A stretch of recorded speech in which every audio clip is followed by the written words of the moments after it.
Pie in the Sky Media. I didn't. 3, 2, 1. Hello. Welcome back, Criminal Mischief Nation. I'm not trying to use my sexy voice. I'm getting over what I think might have been the flu, but I just powered through it because, I got to get shit done. Way to make it not sexy really quick. Thank you. Thank you. Thank you. So bear with me. Bear with me on this. Bear with me. Hope you had a great week. Hope you're surviving the winter. I know I sure am because it's been 80 degrees in Los Angeles. Carolyn, how was your week? It was great. My son is in wrestling, so I have a soccer player and then a wrestler. What weight is he wrestle at? 165. 165. That's a tough division. Anywhere, that's a tough division. Wow. Well, and here's the thing. He's like he's just my they're all sweet. They're all sweet, but he's my little, but I have to tell you, it's freaking crazy because now that he's in high school, because he's done it in middle school, and now he's in high school. And, he's probably like 5'11", so he's getting tall. And anyway, they have something, the first match that they had that he did in high school, Yeah. they had something that's called blood time. And I was like, what is blood time? I found out it's when you get hit in the nose and they have to like stop everything. Oh, yeah. And they put like 4 minutes on the clock, and then they like attend and the shove. bleeding to stop. Wow, there wasn't blood time. That's a new term. I never wrestled, but I a lot of my friends. New Jersey's a huge wrestling state, and so I would I would go to a bunch of the matches and stuff, and there wasn't blood time. There was like a normal amount of time to stop a nosebleed, before you'd get back out there. But 4 minutes, that's wow. Well, I don't know. It could have been longer, but then all of a sudden it happened to Ty. He got a bloody nose. Yeah. And I was so torn because on the one hand, I was like, oh my, no, my baby surgery, and he kept wrestling, and I just was so like, anyway, it was a weird feeling, but like blood time. What are you gonna do? Wow. So he's basically, because I'm 5'10", like 160. He's 5'11", 165. That'd be a good. I could scrap with him a little bit. Yeah, he would. It's funny because I always I tell him before, I'm like, imagine it's Patrick, because Patrick's the older one. So he's always trying to, like, he's been trying to catch up to Patrick, who's Sure. like 5'11". So now they're like neck and neck, and Patrick's worried, like Patrick wants to get to 6 foot, and I think Ty is going to be like 6'2". Anyway, he's like, and so I have these and Ty took Patrick down one time when they were wrestling, and Patrick couldn't believe it happened. And it happened so fast. It was like Ty couldn't even believe that he did it. It was like one of those moments. And I'm just sitting there like, I don't know who to root for. You know what I mean? Because like on the one hand, I want Ty to beat his brother because I was a little sister. But then on the other hand, it's like, I want, Patrick has to kind of maintain the order. You don't want to upset the order of things. I know. And then they throw me in the mix, and I'm like wrestling, and it's crazy. It's just, boys are fun. There's just a fun kind of like scrapping You have good that boys. happens. Good boys. What? If you have good boys, they can be fun. If you have, I know some boys that they are not fun, but you sound like you have some good kids, so I'm sure you're having a good time. I am. So what about you? Did you have a good week? Yeah. I've it felt like shit all week, but I felt it coming. My voice is always the thing because I use it so much that whenever I'm compromised health-wise, my voice just disappears. So I felt it like a week ago, like tonight. So I just front loaded all of my stuff, and I recorded a bunch of stuff over like Monday, Tuesday last week, because Wednesday, Thursday, Friday, I couldn't make a sound. I was just completely, just, Aww. yeah. It's so funny. You're such a hard worker, because when I heard you say front loading, I was thinking, oh, great. He's taking his emergency. He's taking his work. Getting his fluids. He's like, he's like getting some Z's. He's making sure. It's like, no, he's going in the sauna. But no, you're talking about work. Work. Yeah, I did sauna quite a bit, and I more than I always prioritize sleep, but I prioritized it even more. Um, I I even took some. Hi, Sonny. I took some over the counter cold and flu like nighttime. NyQuil. Oh my gosh, Yeah. like I got fucking Nice. sniped. I was like dunk, just out. It was great. Hey, babe, Nice. Daddy's got to work. Come on, down, down, down. Okay, good boy. Nice. Good boy. Yeah, so it was, it was a quiet week, I'll say that much, but only because I couldn't talk much, but otherwise good, good week. Mm-hmm. Well, I got a lot done. So and you were busy. Geez, what an episode. This is Mm-hmm. how did you find this guy and this whole story? This one I've been working on from like, how, and I know you'll get this, but like, how you kind of back burner it because it's like you don't really know how to approach it. You don't really Sure. know. So I saw his book was coming out and I saw something, a lot of times I find people, I like what they write in posts, so in Mhm. LinkedIn somehow we got connected and I was like, this guy seems like he's pretty cool. Um, because of something that he posted. And so then we did the interview and it was like he was really cool. And Yeah. and then but I didn't really feel like because he didn't want to give away the ending of the book, which I totally understand. And it was so I just thought, so as in the course of our conversation, he started talking about the Leyenda and that case and Kiki. Yeah. And of course I'd seen Narcos, but I wasn't putting it together because, Narcos Mexico is so riveting.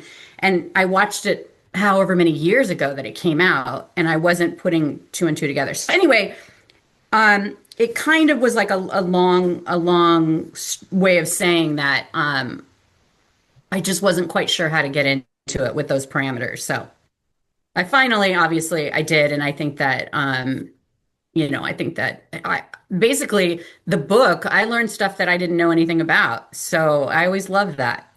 Yeah, I just kept thinking of that Harrison Ford Jack Ryan movie, Clear and Present Danger. Oh, I love that movie. Great movie. I Great love movie. that movie. That's what I was thinking about when I was listening to all of this. And then I What was made you think of that? What part? It's been so long since I've watched Clear and that. Present Danger. It's just all about the cartels in Central America. Mhm.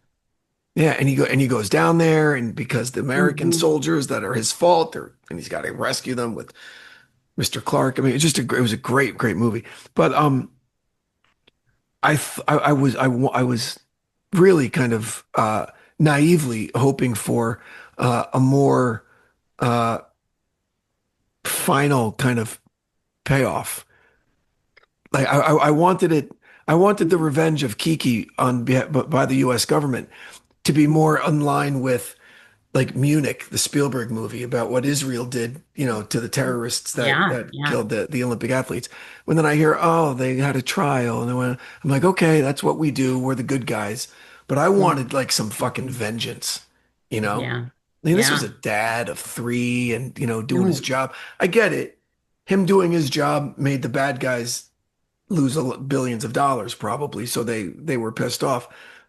But to hear like a DEA guy say like you don't want to know what they did to him, tortured him and they buried him alive, and I want those people strung up by their balls, I don't Hmm. want them to, get free cable and free dental and for the rest of their lives, on my dime, you know. Well, and the expose of the CIA and the two different missions of Yeah. like Yeah, and that was interesting imagine, too. It was interesting too yeah, because what I yeah, always have to be reminded of is CIA is this huge agency, but they can't operate within the US that by law.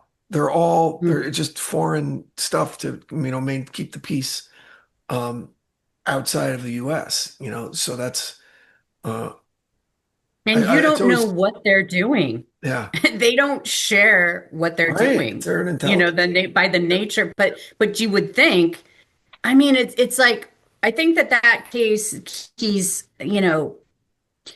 it really brought it home then and now that you go up against these incredibly powerful, brutal. cartel people, and you want to feel like you've got the support behind you. It's Yeah, like every action movie that you ever watch when you're like, okay, we're coming to get you. They're in the battlefield, they're like yeah. wherever they're at, and you're waiting for the helo to come in and pull them out and get them to safety. And it was like, to find out that the CIA could have been, protecting the cartel to protect whatever secret missions they're doing. Yeah. And that hasn't been proven one way, it's kind of lost in the Right. And the it's tough. shuffle And of maybe everything. mine, again, just being naive, I don't want to think that they would sacrifice, whatever. But who knows what would be a bigger loss, Like what are they protecting? What are Mm-hmm. how close are Hmm. they to whatever? But then at the same time, it's like these cartels, for as wealthy as they are, there's just no loyalty among them. There's no like whatever soldiers they have, they're mercenaries. They're not fighting for like country or for flag or whatever. They're like, okay, who's going to pay me the most? And I'm a hired gun. And so it's weird how unsuccessful we've been in our war on drugs for the last 40 years. How we're Well, I think still that talking about it. It's still political issues. It's still in every election. It's fentanyl's coming across the border, cocaine's coming across, heroin's coming across the border, and administration X is responsible for it until there's a new administration and they just find a new way. And now Trump is blowing up drug boats allegedly in the Caribbean. Are they drug boats? Are they not? Who knows? We're not giving them due process. All right. The Iran Contra, like all that stuff. We're arming guerrillas. And are we? Holy shit. What do we do? mm, We just mm. it's just it's such a scattershot kind of policy that fits under this umbrella of the war on drugs. So I can feel good about the safety of my kids, that the government's doing something about it. But it's been so largely unsuccessful because you know what? You can still get drugs whenever you want. Well, Whenever just you the want. fact that Junior, one person who was like th in his late 30s, 47 tons. 47 That's tons, like middle management. A middle management guy in the cartels is responsible for 47 47 tons of cocaine. tons. One guy. I Crazy. know. Crazy. But what was interesting is just the juxtaposition between Kiki and then, Junior, and how Junior then turned his skills once he became like, a 007 to them. He loved that Yeah. nickname, and he became a band of brothers. He proved himself to Yeah. them. And, I think that it's like what he was able to accomplish when he put his heart and soul into it. It was like incredible, Yeah. like the equivalent of 47 tons for the cartel for, the government, Because I'm doing another show right now, a limited, a small, like 6 episode. A guy, just this complete lunatic guy who got enamored of a drug dealer from the documentary The 7-5. Did you watch The 7-5 on Showtime? Mm. It was the 7-5 is a precinct in Brooklyn. These dirty cops that were in league with the Medellin, I think, or the Sinaloa cartel. I forget which one. And it was about this one low level, like street level guy named Adam Diaz, who was just, super charismatic, this Dominican guy, and he's handsome and he had all this style, and he was on a street corner and he was running cocaine through like his grandmother's bodega in in East New York in Brooklyn, and and he was bringing in like a couple $1 million a week, and I'm like, wow, that's a lot. But that's nothing compared to the 47 tons of cocaine guy, Mm. So Hmm. while I Hmm. was doing this show, I'm going like, man, this guy was a huge earner, but he's one of thousands across just New York Hmm. that were doing that. Um, he just happened to be good in front of the camera. So he became kind of like a documentary star. And he got arrested and he did like a total of maybe like 16 years in jail. And he got out and he was like, fuck it, and went back to the Dominican Republic. And, you know, for all I know, he's kept his nose clean for the last 15 years, but he's still got a super interesting story and he's really funny and you get a nice look at the inner workings of that, like the lowest level, like the guys who are actually selling like a gram or two at a time, like on the street. Boom. how that Hmm. worked and what the dangers were, and and dealing with the feds and what you do if you get arrested, and and so it's super cool show, but it's nothing compared to what going on just in middle management. Like we said, like what were the top guys doing? Holy shit, can you even imagine?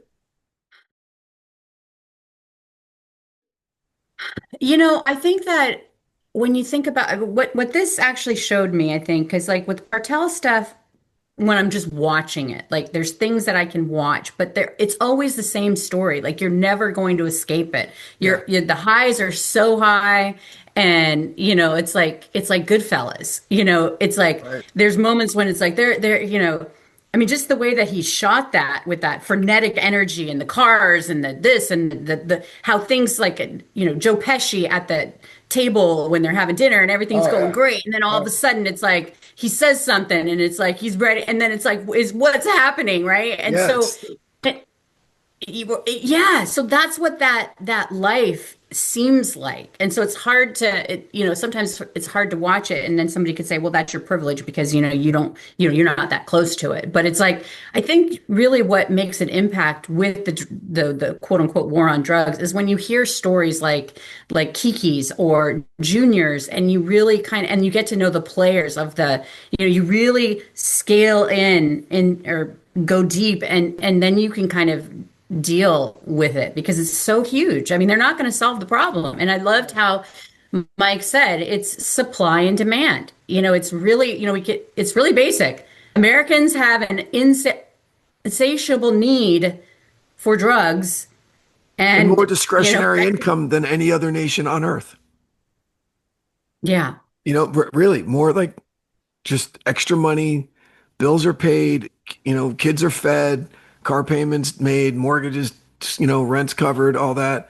Oh, and I still have some money left over. Great. I'm going to go to the bar. Right. And while I'm there, I'm going to buy some Coke. And it's just, man, it's crazy. So that's why there I don't hasn't know. been an answer. There hasn't been an answer for this, What because do you think of the drug? What do you think of like when you watch the shows, like when you think about it, like what is that? Do you get overwhelmed by it, or are you interested in every case? Like no, it makes me what do you feel? sad, and it makes me less critical of the government's inability to win the war on drugs, because you have to fight it on so many different fronts. Education starting at the youngest age, just abstinence. Boom, you don't need it. You don't need it. Mhm. Drugs are bad. Drugs are bad. Drugs are bad. But then teenagers are teenagers, and there's peer pressure, and there's curiosity, and then and um, it's just, and then you get a little bit older, and life starts wearing you down and beating you up, and you just want an escape. Okay, cool. Great. So there's that. So, and it's just, as long as it's available, people are going to find a reason. So I wouldn't even Mhm. know where to begin. But it's not, the answer isn't a fortune cookie slogan like Nancy Reagan's just say no. I mean, that's so derivative and kind of insulting that it's that easy, you know? Mhm. Mhm. Um, I don't know. I really don't know what the answer is, but it's people smarter than me are gonna have to figure it out, and haven't been able to yet. And it's makes me sad, to be honest. It does. Yeah. Yeah. But what are you Yeah. gonna do? What do you, and then so but do you lump marijuana in with that? Because now it's legal basically everywhere. And our whole life, how quickly did that happen? It was like overnight. It went from never gonna happen to there's a dispensary on every corner, like a 7-Eleven, Mhm. Um, Well, it happened so fast that remember the episode that we did with the dipshittery lawyer who talked yeah, about how in yeah, California the laws they weren't even caught up, and so then these pot dealers became legal, yep, became targets because they didn't have the infrastructure in place to that's how fast it happened, yeah. you know? So Gosh, so and crazy. and it's funny because it's like I think we talked about this before where you were saying something about it's never going to be legalized or something like that, or you thought that it was gonna, like the Marlboro cigarettes. What did you say Yeah, about that like a while ago? it might have been an urban myth. I'm not sure. But I was told we as kids running around, we're like, yeah, man, and as soon as it's legal, Marlboro Greens, like that's what we heard that Philip Yeah, Morris yeah, owned bought the patent, like you needed a fucking yeah, patent, whatever. Um, yeah. but then I heard that it was never going to be mainstream like that because the product is too inconsistent, right?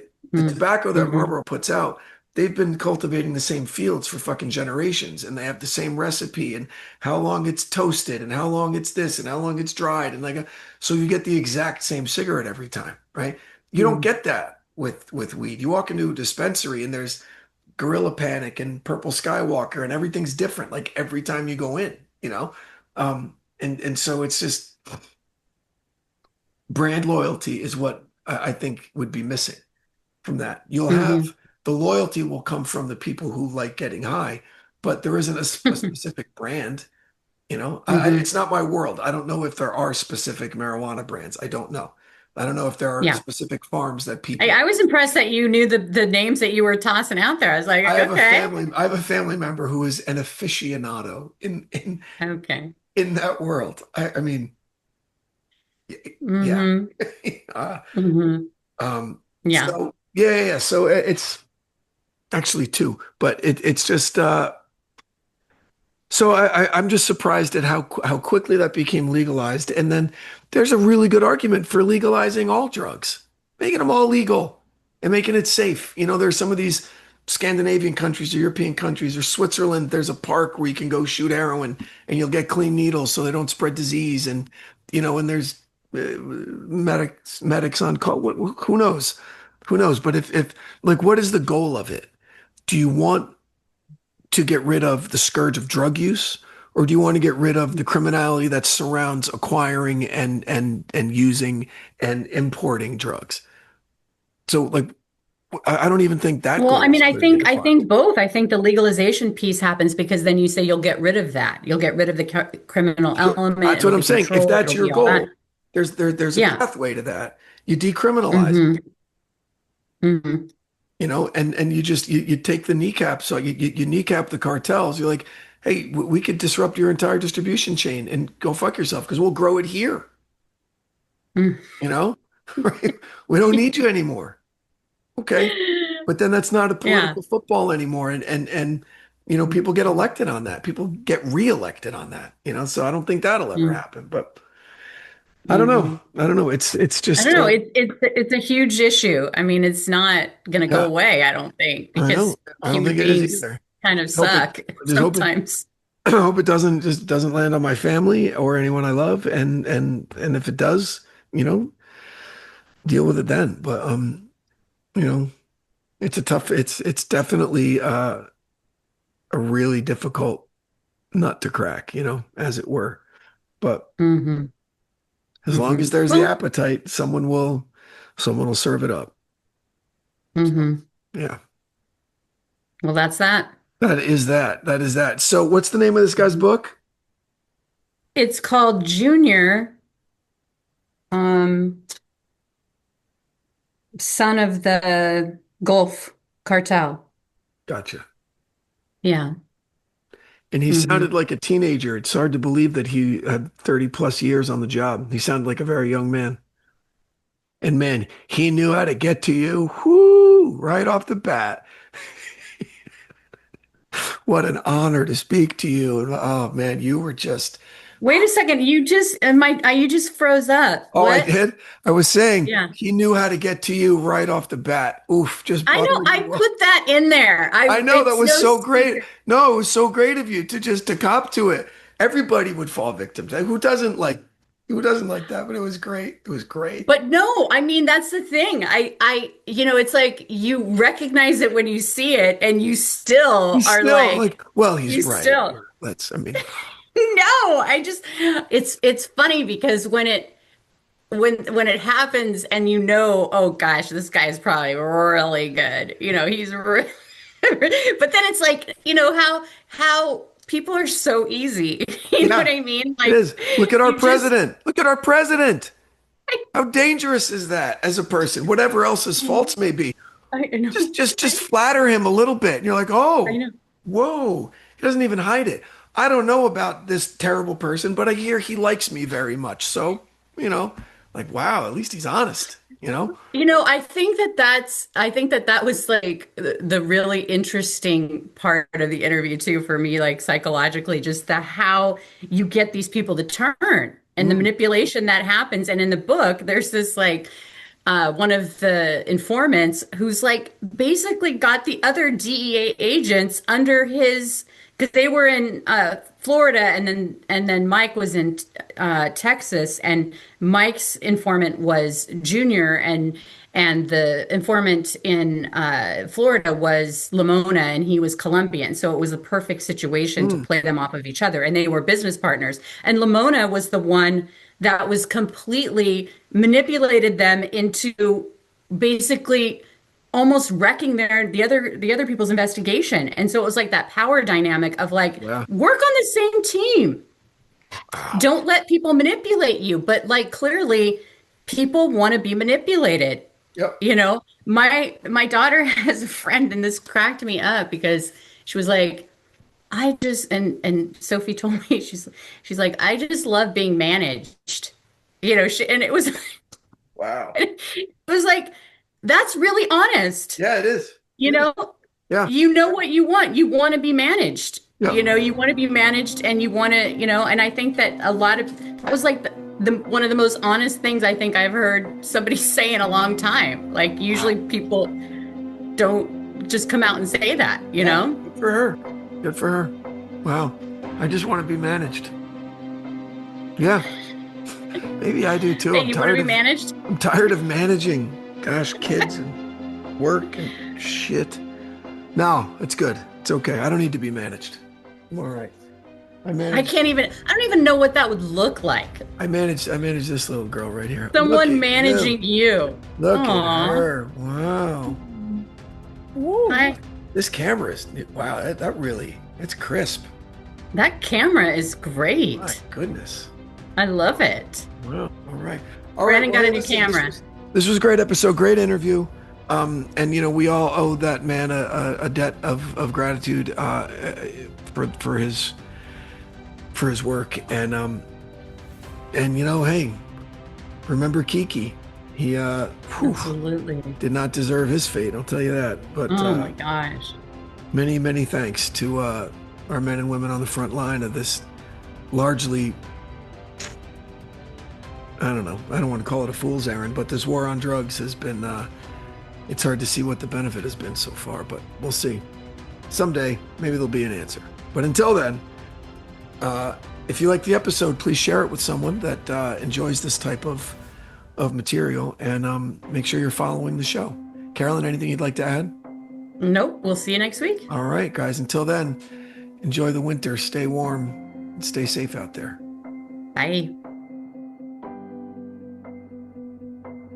From Pie in the Sky Media, Criminal Mischief is an EVO production, recorded live in the beautiful Pacific Northwest. We're produced by Brandon Morgan and myself, music by Soundstripe. For EVO Creative, I'm Carolyn Osorio, your writer and host.